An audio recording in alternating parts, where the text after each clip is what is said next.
Kumpul mainan, kumpul kenangan. Saya Fendi dan selamat datang ke video SM Collector. Walaupun di kepanasan bulan puasa, Abang Ashraf masih lagi tidak berputus asa untuk mencari Monster Galaxy Card dan juga Mecha Mato. Sebaik saja kami masuk ke kedai, kami terus meluru ke belakang untuk mencari kad-kad tersebut tapi tak kelihatan. Rupanya ada di depan mata lah guys. Aduh, macam mana boleh tak perasan. Mereka pun ada figura juga. Alright, kita lihat dulu kad apa yang ada.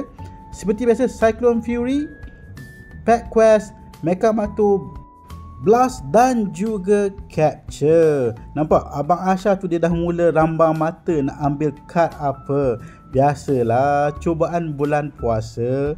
Tapi depan saya ni ada satu figura Bobo Boy Duri. Nampak cantik.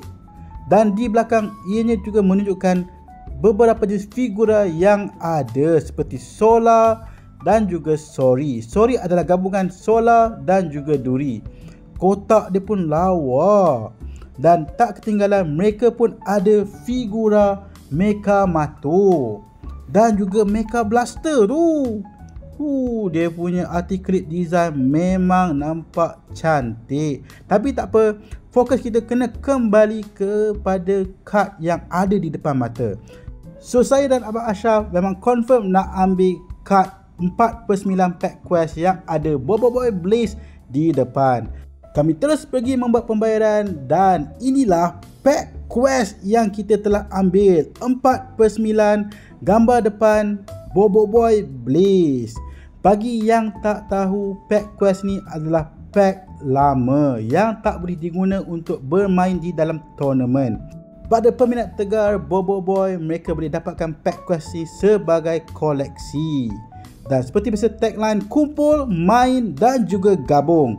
Marilah kita buka pack ni dan lihat apa kad yang ada di dalam. Seperti biasa, kita kena ambil kad di depan dan letakkan di belakang bagi kemas.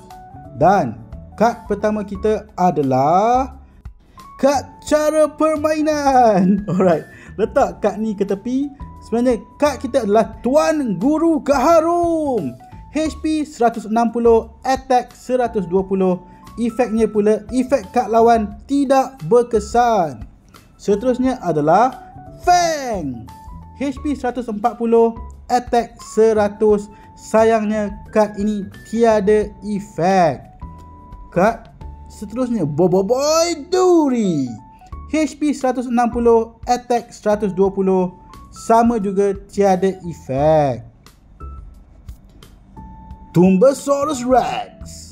HP 220, attack 240. Kad ni pun tiada efek. Tapi tak apa, HP dan attack dia memang tinggi. Seterusnya adalah Yaya. HP 160, attack 140 dan kad ni pun tiada efek. So siri 4/9 ni kebanyakannya tiada efek untuk kad-kad dia ya guys.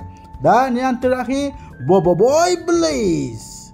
HP 260, attack dia memang tinggi 360 dan efek untuk kad ini adalah HP tambah 40 jika kad sebelum adalah Bobo Boy Api.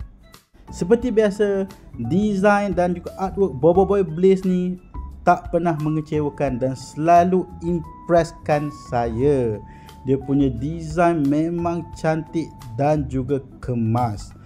Untuk menjaga kualiti dan juga kondisi kad-kad yang telah kita dapat, kita kenalah letak kad ini di dalam sleeve.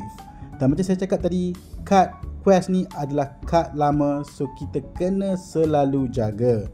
So inilah kad-kad yang telah kita dapat. Jadi sampai sini sajalah video kita kali ini. Jumpa next time. Bye.